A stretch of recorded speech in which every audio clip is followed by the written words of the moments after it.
Good morning मेरे प्यारे विद्यार्थियों। उम्मीद है कि तुम अपने घर पर सुरक्षित होंगे। देखो, हमने तीसरा पार्ट जो है उसे पढ़ाना शुरू किया है और उसका पहले 2 पैराग्राफ हो गए हैं। उस पर मैंने कृतियाँ दी है। अपेक्षा है कि आपने वो लिखी होगी। ओके, चलो अभी हम आगे पढ़ेंगे पेज नंबर 6 पर।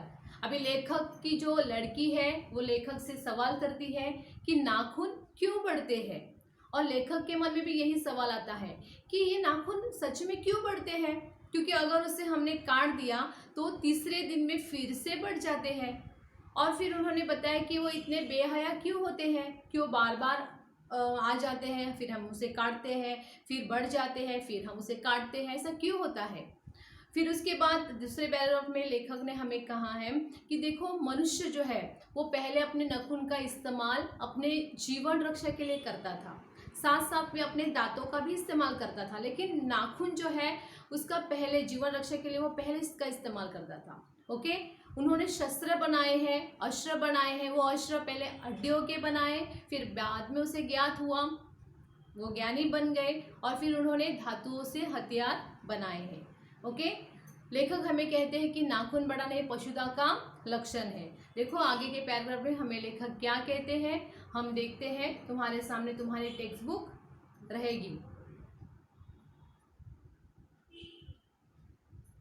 अगर आदमी अपने शरीर की, मन की और वाक की अनायास घटने वाली वृत्तियों के विषय में विचार करे तो उसे अपनी वास्तविक प्रवृत्ति पहचानने में बहुत सहायता मिले। मनुष्य की नख बढ़ा लेने की जो सहजात वृत्ति है वह उसके पशुत्व का प्रमाण है। उन्हें काटने की जो प्रवृत्ति है वह उसकी मनुष्यता की निशानी है। अभी देखो लेखक हमें क्या कहते हैं, देखो, अगर आदमी अपने शरीर की, मन की और वाक की, वाक का मतलब क्या है, बोलना, शरीर, तन, मन, काया। मन यानी कि हमारे मन में जो विचार आते हैं, हम सोचते हैं ना, वो सोचना है। अनायास घटने वाली वृत्ति, अभी ये अनायास अपने आप घट जाती है, कभी कभी बढ़ जाती है, कभी कभी घट जाती है। क्या होता है, अगर हमारी तबीयत ठीक नहीं रहेगी तो हमारे शरीर पर उसका असर होता है और हम कमज़ोर बन जाते हैं। मन भी हमारा वैसा ही होता है, अगर हम बहुत खुश हैं तो हमारे मन में बहुत अच्छे विचार आते हैं, बहुत अच्छा कुछ होता है। जब कोई टेंशन वाली बात हो तो हमारे मन में बहुत सारे बुरे ख्याल आ जाते हैं। ये अनायास होता है, ये कोई ऐसा बोलता नहीं है कि ऐसा नहीं। हम दूसरों को बोलते हैं कि देखो टेंशन नहीं लेना है, हाँ टेंशन मत लो, टेंशन से क्या हो जाता है, बीमारी और बढ़ जाती है। हम तो कहते हैं, लेकिन सामने वाला जो है वो उसे स्वीकार लेता है। लेकिन कैसा है कि टेंशन तो हम, अरे टेंशन मैं लेती नहीं हूँ या लेता नहीं, लेकिन अपने आप आ जाता है। वो कैसे आ जाता है, ऐसे आ जाता है, अनायास आ जाता है। और बोलने की वृत्ति, जब हमारा मन खुशियों से भरा हुआ रहता है तो हम क्या करते हैं, बहुत बातें करते हैं। जब हमें, हमारे शरीर को कोई तकलीफ रहेगी या हमारा मूड नहीं रहेगा तो क्या हो जाता है, हम क्या करते हैं, बातें नहीं करते हैं। ये सब सहज प्रवृत्ति है। ऐसा क्यों होता है हमें पता नहीं है। देखो हमारी ये जो पलक जो है, आंखें जो है, आंखें, हम उस आंखों की ये पलकें जो है वो झपक जाती है बीच में, कभी ऐसी होती है, कभी झपकती है। क्यों झपकती है, अनायास क्रिया है, हमें पता नहीं है ऐसा क्यों होता है। हम चलते समय हमारे दोनों हाथ जो है हमें हिला के चलते हैं, कभी ऐसा चलते हुए देखा है, ऐसा नहीं, हम हाथों को हिलाते हैं। ये अनायास वृत्ति है, सहजता है, इसमें कोई नयापन नहीं। ऐसा क्यों होता है, इस प्रश्न के उत्तर हमारे पास नहीं है। लेकिन लेखक हमें क्या कहते हैं कि जिनके नख बढ़ गए हैं ना, यानी कि नाखून जिसके बढ़ गए हैं ना, वो पशुत्व का प्रमाण है। और इसलिए तो पाठशाला में हम तुम्हारे नाखून को हर एक दिन के, या हर दिन में, या हफ्ते में एक बार उसे देखते हैं, क्योंकि वो पशुता का लक्षण है। और हम पशु नहीं हैं, हम मानव हैं। अभी बहुत सारे अभी लेडीज़ है, उसे नेल पेंट लगाना होता है, बहुत लंबे लंबे नाखून वो बढ़ा देते हैं, उन्हें वो स्टाइल लगती है। ओके, या हमारे लड़के जो है वो बालों को बढ़ा देते हैं, उसकी पोनी बांधते हैं, स्टाइल है। लेकिन स्टाइल नहीं है। लेखक क्या कहते हैं, जिनके नाखून बढ़ गए ना वो पशुता का लक्षण है, क्योंकि पशु को पता नहीं होता उसे काटना। ईश्वर ने मनुष्य को ही बुद्धि दी है नाखून काटने की। अनावश्यक जो चीज़ें हैं उसे दूर करना हमारा कर्तव्य है, क्योंकि हमें सोचने की वृत्ति भगवान ने दी है, बुद्धि हमें दी है। और इसके लिए देखो उन्होंने क्या कहा है कि ये मनुष्यता की निशानी है कि हम नाखून को काटे, बालों को समय पर काटे, अपने शरीर की हमें क्या करनी है, रक्षा करनी है, उसे सुरक्षित रखना है। अपने स्वास्थ्य को ठीक रखने के लिए हमें अपने शरीर पर ध्यान देना ही चाहिए। ये मनुष्यता का लक्षण है। अभी देखो मनुष्यता, मनुष्य प्लस ता, उसे ता लगाकर मनुष्यता शब्द बन गया है। तो ये शब्द कौन सा है, प्रत्यय रूप है। उपसर्ग जो शब्द होता है उसके आगे लगता है और नया शब्द बन जाता है, उसे क्या कहते हैं, उपसर्ग। और जो पीछे लगता है उसे क्या कहते हैं, प्रत्यय। ओके। मेरा मन पूछता है मनुष्य किस ओर बढ़ रहा है, पशुता की ओर या मनुष्यता की ओर, अश्र बढ़ाने की ओर या अश्र काटने की ओर। मेरी निर्बोध बालिका ने मानो मनुष्य जाति से ही प्रश्न किया हो, जानते हो नाखून क्यों बढ़ते हैं। देखो अभी कवि लेखक जो है बहुत ही सुंदर तरीके से हमें बताना चाहते हैं कि मनुष्य, हम किसकी ओर बढ़ रहे हैं, पशुता की ओर या मनुष्यता की ओर। हम कह रहे हैं कि हमारा विकास हो रहा है, भारत जो है वो विकसनशील देश है, बहुत ही साइंस आगे गया है, विज्ञान आगे गया है, हम चांद पर जाके आए हैं।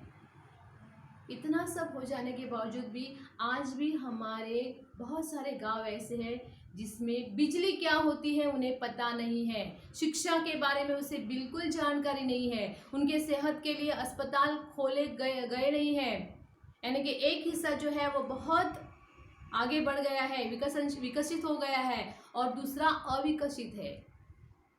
तो ये क्या है, पशुता की या मनुष्यता की। हमारे यहाँ पे वैसा ही चल रहा है कि बहुत सारे, मैंने पहले पैराग्राफ में तुम्हें बताया है कि बहुत सारे मनुष्य ऐसे हैं जो दूसरों को जीने नहीं देते हैं, खून खराबा करते हैं, मारते हैं।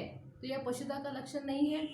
हम मनुष्य हैं, हम मनुष्य को दूसरे मनुष्य के साथ प्यार भरा व्यवहार करना चाहिए। लेकिन आज भी हमारे भारत देश में, हमारे भारत देश जो है वो संतों की पुण्य भूमि है, फिर भी क्या हो रहा है, हमारे देश में जमीनों के नाम पर या संपत्ति के नाम पर भाई भाई में, भाई बहनों में, पति पत्नी में विवाद हो रहे हैं। बेटा जो है वो माता अपने माँ का खून कर रहा है। न्यूज़पेपर को पढ़ा होगा, तुम्हें पता चलेगा कि क्या कौन सी घटनाएं घटित होती है। और फिर हमारे सामने क्वेश्चन आता है कि हम मनुष्यता की ओर बढ़ रहे हैं, हम पशु हैं। पशु को पता नहीं है कि सामने वाला कौन है। अगर तुम जंगल में जाओगे, एक साधु है जो जंगल में जा रहा है और वहाँ से शेर आया, तो वो शेर ऐसे सोचेगा कि अरे ये साधु है ना, तो हमें उसे नहीं उसे हमें खाना नहीं है क्योंकि वो साधु है। नहीं, वो ऐसे सोचेगा नहीं। उसका मतलब क्या है, मेरा पेट भरना है मुझे, और इसके लिए साधु है या अन्य आदमी हो, मुझे उसे खाना है, उसके मांस को खाना है और पेट को भरना है, बस। लेकिन मनुष्य जो है उन्हें समझ में आता है कि हमें क्या करना है, क्या नहीं करना है। लेकिन फिर भी कैसा हो रहा है, तुम्हें पता है ना, समाज में जो घटित घटना हो रही है, हमारे छोटे छोटे नन्हे बालकों को उठाकर ले जाते हैं, या बालिका जो रहती है उस पर अत्याचार होता है, उसे मारते हैं। नहीं तो क्या करते हैं, जो बालक है उसे उठाकर उसके आंखें और शरीर के जो हिस्से हैं उसे बेच देते हैं। घृणता का लक्षण है ये। क्या हमें मानवता नहीं है? लेखक हमें वही सवाल कर रहे हैं। अश्र बढ़ाने की ओर या अश्र काटने की ओर। पहले हम अपने जीवन रक्षा के लिए अश्र बनाते थे, आज भी हम लोगों ने अश्र या शस्त्र बनाना सीखा है। क्यों? क्योंकि अगर चीन आक्रमण करेगा तो हमें स्ट्रांग रहना है, या पाकिस्तान आक्रमण करेगा तो भी हमें स्ट्रांग रहना है। हमने जो ये अस्त्र बनाए हैं, अभी उस अस्त्र का हमें जो इस्तेमाल हम करते हैं, क्या सही तरीके से हम करते हैं या मनुष्य हानि के लिए करते हैं, ये सवाल पैदा होता है। मेरी निर्बोध का मतलब क्या है, जो से कुछ बोध नहीं है, कुछ जानकारी नहीं है, वो नादान है। ऐसे बालिका ने मनुष्य जाति से प्रश्न पूछा है कि बताओ मुझे नाखून क्यों बढ़ते हैं। यह हमारी पशुता के अवशेष है। अवशेष का मतलब क्या है, बचा हुआ भाग, हिस्सा। यानी कि तुम्हें पता होगा कि वसई का जो किला है, वो किला जो है अभी टूटा फूटा है, लेकिन उसका अवशेष, उसका बचा हुआ भाग है जो हमें बता रहा है कि यहाँ पे वसई का बहुत बड़ा किला था। ओके, पशुता की अवशेष है। मैं भी पूछता हूँ, जानते हो ये अस्त्र शस्त्र क्यों बढ़ रहे हैं? ये हमारी पशुता की निशानी है। स्वराज्य होने के बाद स्वभावतः ही हमारे नेता और विचारशील नागरिक सोचने लगे हैं कि इस देश के सच्चे अर्थ में सुखी कैसे बनाया जाए। हमारी परंपरा महिमामयी और संस्कार उज्जवल है, क्योंकि अपने आप द्वारा लगाया हुआ बंधन हमारी संस्कृति की बहुत बड़ी विशेषता है। अभी देखो, कवि क्या कहते हैं कि ये जो अस्त्र और शस्त्र बढ़ रहे हैं, ये हमारी पशुता की निशानी है। क्योंकि अगर हम भी मानव हैं, चीन लोग भी मानव हैं, या पाकिस्तान लोग वो भी मानव ही है, तो एक मानव को दूसरे मानव के प्रति प्रेम की भावना होनी चाहिए, आदर और सम्मान की भावना होनी चाहिए। लेकिन ऐसा नहीं है, हम एक दूसरे से क्या कर लड़ रहे हैं हम लोग। ये अच्छी बात नहीं, ये पशुता का लक्षण है, ऐसा उन्होंने कहा है। और देखो, स्वराज्य होने के बाद स्वभावतः ही हमारे नेता और विचारशील यानी कि जिसमें विचार करने की शक्ति हो, वो विचारशील है। इस देश में सच्चे अर्थ में वो सुखी देखना चाहते हैं, और इसलिए हमने अस्त्र और शस्त्र को बनाए हैं। अभी हमारे मातृभूमि के गुणगान गए हैं कि हमारी परंपरा कैसी है, महिमामयी है, हमारी स्तुति योग्य हमारी परंपरा है, और हमारे संस्कार उज्जवल है। आज भी हमारे संस्कार कौन से हैं कि हम अपने भारत देश में 3 जनों को भगवान का दर्जा देते हैं। पता है तुम्हें कौन है वो? अतिथि देवो भव, मातृपितृ देवो भव और गुरु देवो भव। उनका आदर करते हैं हम लोग। जिन्हें हमें ज्ञान की रोशनी दी है, वो हमें गुरु को हमें प्रणाम करना चाहिए, उनके सामने सिर झुकाना चाहिए। जिन माता पिता के कारण हम इस संसार में आए हैं और सुंदर ये संसार जो है उसे हम देख रहे हैं, उसे क्या करना चाहिए, उसके प्रति हमारे मन में आदर होना चाहिए। और अतिथि जो भगवान के रूप में आते हैं, उसके प्रति भी हमारे मन में क्या है, हमारे मन में आदर होना चाहिए, उसकी खातिरदारी करनी चाहिए। हमारी भारतीय परंपरा है, हमारे भारतीय परंपरा जो को महिमामयी है। आज भी हम माँ बेटे, पति पत्नी, माँ और जो हमारे रिश्तेदार उससे जुड़े हुए हैं। अगर तुम लोग अमेरिका में देखोगे तो पिताजी अलग कार में जाएंगे, माताजी दूसरे कार में जाएंगी, लड़का दूसरी जगह पर रहता है, किसी को किसी की खबर नहीं है। हमारे भारत देश में ऐसा नहीं है। हमारे भारत देश में हम कैसे जीवन बिताते हैं, हमारे जॉइंट फैमिली रहती है, दादा दादी चाचा चाची, उनके साथ हम रहते हैं। इसलिए हमारे संस्कार अच्छे हैं, किस तरह से बातें करनी है, किस तरह से रहना है, अपना जीवन बिताना है, ये सब बातें जो है, ये मूल्य जो है हमें अपने घर से मिलते हैं। ओके, ईश्वर के प्रति हमारे मन में श्रद्धा का भाव जगाने का कार्य हमारे घर वाले करते हैं। ओके, तो ये इसलिए हमारी परंपरा कैसी है, महिमामयी है, हमारे संस्कार उज्जवल है, हम बड़ों का आदर करते हैं। देखो उन्होंने क्या कहा है, क्योंकि अपने आप द्वारा लगाया हुआ बंधन हमारी संस्कृति की बहुत बड़ी विशेषता है। अभी हमारी संस्कृति की बहुत बड़ी विशेषता कौन सी है कि हमने अपने आप पर क्या किया है, बंधन, पाबंदी लगाई है। अपने आप पर हमने अपने आप को कंट्रोल में रखा है। तुम्हें पता है कि शाम को अगर 7 बज गए और संध्या का समय हो गया है, हमें घर से ज़्यादा बाहर नहीं निकलना है, हमें अपने घर में रहना है, परिवारों के साथ ये समय जो है उसे बिताना है। ये जो है वो क्या है, हमारे संस्कार है। घर में आए हुए व्यक्तियों के साथ किस तरह से बातें करते हैं, या हमारे परिवार के साथ हमें अच्छी तरह से मिलजुल कर रहना है, ये हमारे संस्कार है। हमने अपने आप पर पाबंदी लगाई है।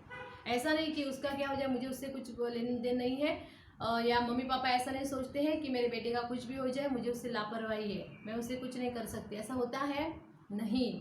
हमारे माता पिता हमारा ख्याल रखते हैं। हम अपने बूढ़े माता पिता के लिए भी उसके लिए हमारे मन में प्रेम होता है, क्योंकि उनके पास अनुभवों का खजाना होता है। और इसलिए देखो मेरे प्यारे विद्यार्थियों, हमें क्या करना है, इस महिमामयी जो हमारे भारत के संस्कार जो है उसे आगे बढ़ाना है। ओके मेरे प्यारे विद्यार्थियों, मैं यहाँ तक रुक जाती हूँ, और जो पाठ मैंने पढ़ा है उस तुम लोगों को उसे फिर से पढ़ना है। जो कृतियाँ उस पर दी है तुम्हें करनी है। तब तक अपने घर पर रहो, सुरक्षित रहो, अपना ख्याल रखो। Okay, bye bye.